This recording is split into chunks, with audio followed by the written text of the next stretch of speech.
Assalamualaikum warahmatullahi wabarakatuh. Perkenalkan, saya Sri Martini.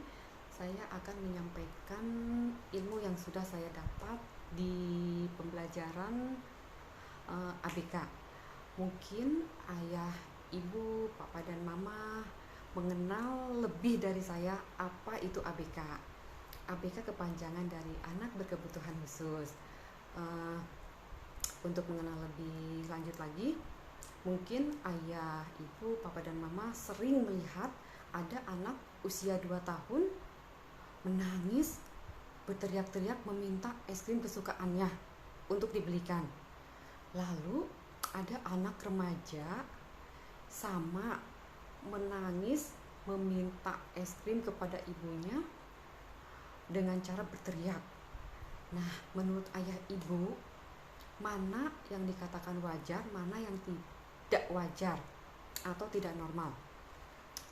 Benar, yang usia 2 tahun perilaku seperti itu dikatakan wajar atau disebut juga temper tantrum.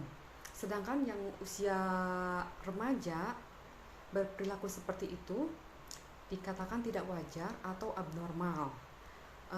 Abnormal dalam Kamus Besar Bahasa Indonesia diartikan tidak sesuai dengan keadaan yang biasa atau tidak normal, anak yang memiliki kelainan fisik dan mental atau tidak normal, maka disebut dengan anak berkebutuhan khusus. Nah, anak berkebutuhan khusus bukanlah anak yang lemah, dan serba kekurangan baik secara fisik, mental, dan emosi.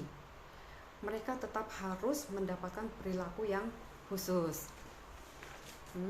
Lalu secara fisik mengalami kelainan, tetapi ia dapat menjadi sosok yang lebih hebat, kuat karena kecerdasannya.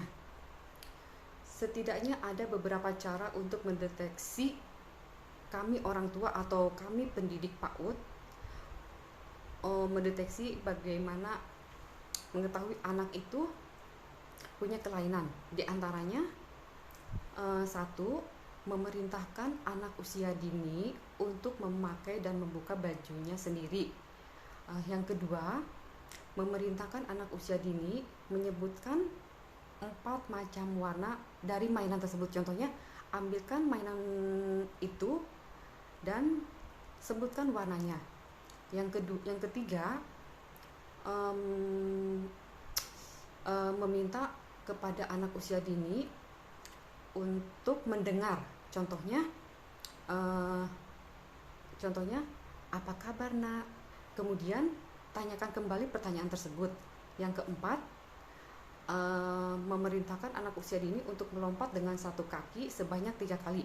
Seandainya di antara tersebut anak ada yang tidak bisa melakukan, maka kita selaku orang tua atau pendidik PAUD harus secepatnya berkonsultasi dengan para ahli atau dokter bagaimana cara mengatasi untuk kedepannya.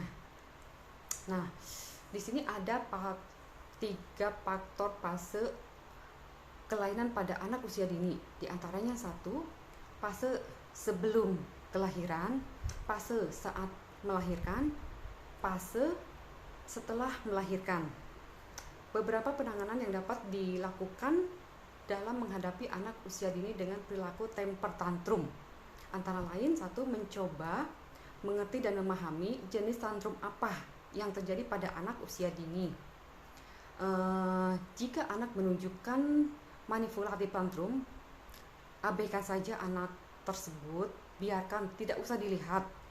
Kalau masih anak itu berteriak-teriak dan seterusnya, kita bawa anak tersebut dari teman-temannya, kita simpan atau kita diamkan di ruangan yang lebih aman.